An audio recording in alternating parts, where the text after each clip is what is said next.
Hi friends, welcome to Satya's Lifestyle channel. இன்னைக்கு நம்ம பார்க்க போற ரெசிபி வந்து ஒரு குழம்பு ரெசிபி தான் பார்க்க போறோம். கார குழம்பு, முருங்கைக்கீரை வச்சு கார குழம்பு தான் பார்க்க போறோம்.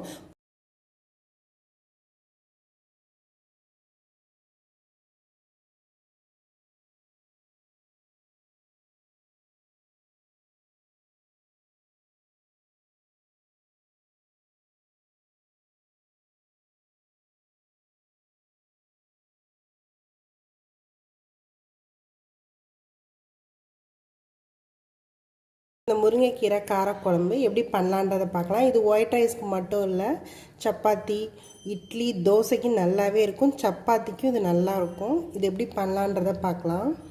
இந்த முருங்கைக்கீரை காரக்குழம்பு பண்ணுறதுக்கு நான் வந்து ஒரு பேனில் கொஞ்சமாக எண்ணெய் எடுத்திருக்கேன். எண்ணெய் நல்லா ஹீட் ஆகிடுச்சு. தாளிக்கிறதுக்கு கடுகு போட்டுக்கிறேன், சீரகம் போட்டுக்கிறேன், கொஞ்சமாக வெந்தயம் போட்டுக்கிறேன், சின்ன வெங்காயம் சேர்த்துக்கிறேன், கொஞ்சமாக பூண்டு ஆட் பண்ணிக்கிறேன்,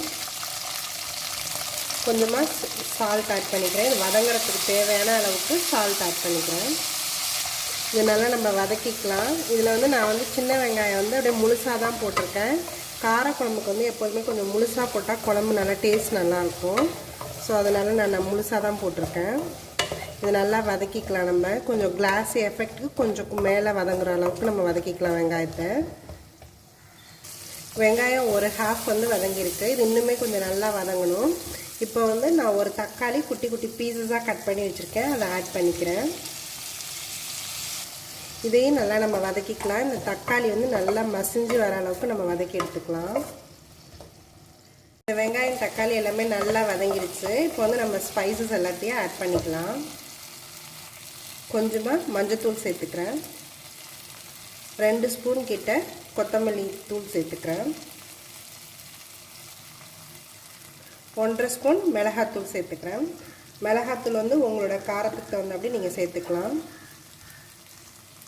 இந்த ஸ்பைசஸ் எல்லாத்தையுமே லைட்டாக நம்ம இந்த எண்ணெயில் கொஞ்சம் ஃப்ரை பண்ணிக்கலாம்.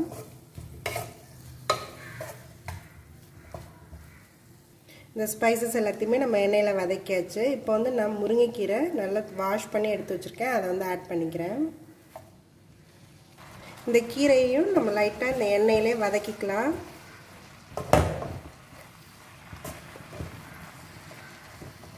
இந்த கீரையை நல்லா நம்ம வதக்கியாச்சு. அதிலே தண்ணி விட ஆரம்பிச்சிரும்.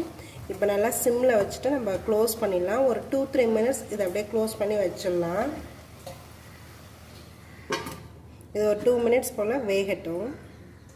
2 மினிட்ஸ் ஆயிடுச்சு. நல்லா இந்த கீரையுமே லைட்டாக வெந்திருக்கும். கீரை நல்லாவே ஒரு பாதிக்கு மேலே நல்லா வெந்துருச்சு. இப்போ வந்து நம்ம புளி தண்ணி ஆட் பண்ணிக்கலாம்.